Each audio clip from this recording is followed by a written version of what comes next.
আসসালামু আলাইকুম বন্ধুগণ, আমরা মুয়াত্তা শরীফের 1 নম্বর অধ্যায়ে আছি। নামাজের সময় বা ওয়াক্ত। কিতাবুল ওয়াক্তিস সালাতি, 5 ওয়াক্ত নামাজের সময়। আল কোরআনে আল্লাহ পাক সূরা বাকারার 239 নম্বর আয়াত, সূরা নিসার 103 নম্বর আয়াত, এই আয়াতগুলোতে আল্লাহ পাক বলেছেন যে নির্দিষ্ট সময়ে তোমাদের নামাজ পড়তে হবে। অর্থাৎ নামাজের সময় নির্ধারিত, ওয়াক্ত নির্ধারিত, আল্লাহর তরফ থেকে নির্ধারিত হয়েছে এবং সেটাই আল্লাহর রাসূল মানুষের মাঝে কার্যকর করেছেন। আর এই নামাজের ওয়াক্ত শিক্ষা দিয়েছেন জিবরাইল আলাইহিস সালাম। বিভিন্ন রাওয়ায়াতে এটি আছে যে জিবরাইল আলাইহিস সালাম অবতরণ করলেন, অতঃপর নামাজ পড়লেন, রাসূলুল্লাহ সাল্লাল্লাহু আলাইহি সাল্লামও নামাজ পড়লেন। এখানে এই 5 ওয়াক্ত নামাজের বর্ণনা এখানে আছে। রাসূলুল্লাহ সাল্লাল্লাহু আলাইহি সাল্লাম জিবরাইল আলাইহিস সালামের সাথে সাথে নামাজ পড়েছেন। এই হাদিস বুখারী শরীফের 2 নম্বর খণ্ডের 497 নম্বর হাদিসে পাবেন। মুসনাদে আহমদের 1 নম্বর খণ্ডের 88 নম্বর হাদিসে পাবেন। মুসলিম শরীফে 1267 নম্বর হাদিসে পাবেন। আর এখানে এই মুয়াত্তা শরীফের 1 নম্বর অধ্যায়ে এটি আছে।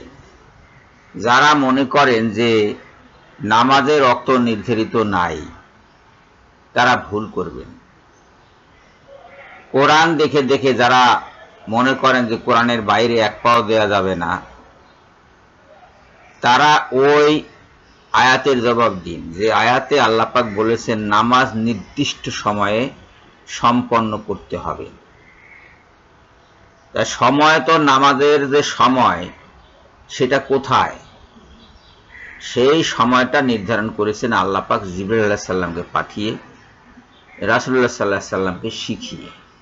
রাসূলুল্লাহ সাল্লাল্লাহু আলাইহি সাল্লাম বলেছেন যে বায়তুল্লাহর পাশে হযরত জিবরাইল আলাইহিস সালাম 2 দিন আমার নামাজের ইমামতি করেছেন।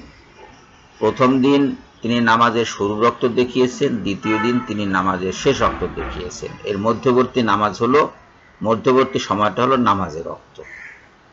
এবং নামাজ শেষ করে জিবরাইল আলাইহিস সালাম বলেছেন যে এটাই পূর্ববর্তী নবীদের তরিকা ছিল, পূর্ববর্তী নবীগণও এইভাবে নামাজ আদায় করেছেন। কাজে নামাজ নিয়ে যারা নানা রকম কথাবার্তা বলছেন তাদের এইসব কথার কোনো ভিত্তি নাই। আর বিশ্বাস, এটা হলো পরিপূর্ণরূপে মুমিনের কাজ। মুমিন বিশ্বাস করবে, শুনবে এবং বিশ্বাস করবে। কাফের মুশরিককে আপনি হাজার করে বললেও তারা বিশ্বাস করবে না। এক একটা ছুতা, এক একটা বাহানা তারা সৃষ্টি করবে এবং তারপরে ইসলামের বিরুদ্ধে, ইসলামের নবীর বিরুদ্ধে, সাহাবাগণের বিরুদ্ধে, আলেমগণের বিরুদ্ধে নানা রকম কুৎসা রটনা তারা করতে থাকবে।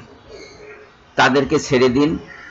আমরা আসুন যে নামাজ আল্লাহ রাসূল আমাদের জন্য রেখে গেছেন, উত্তরাধিকার সূত্রে আমরা যে নামাজ পেয়েছি সে নামাজ আমরা ঠিকমতো সময়ে ঠিকভাবে আদায় করি, যেমনটি আল্লাহ পাক রাসূলকে শিখিয়েছেন এবং রাসূল সাল্লাল্লাহু আলাইহি সাল্লাম যেমনটি তার সাহাবীদেরকে শিখিয়েছেন এবং আমরা আমাদের পূর্ববর্তী আলেমগণের নিকট থেকে যা শিখেছি, যা হাদিস শরীফে বর্ণিত আছে। সবাইকে ধন্যবাদ জানিয়ে এখনকার মতো বিদায় হচ্ছি। আল্লাহ হাফেজ।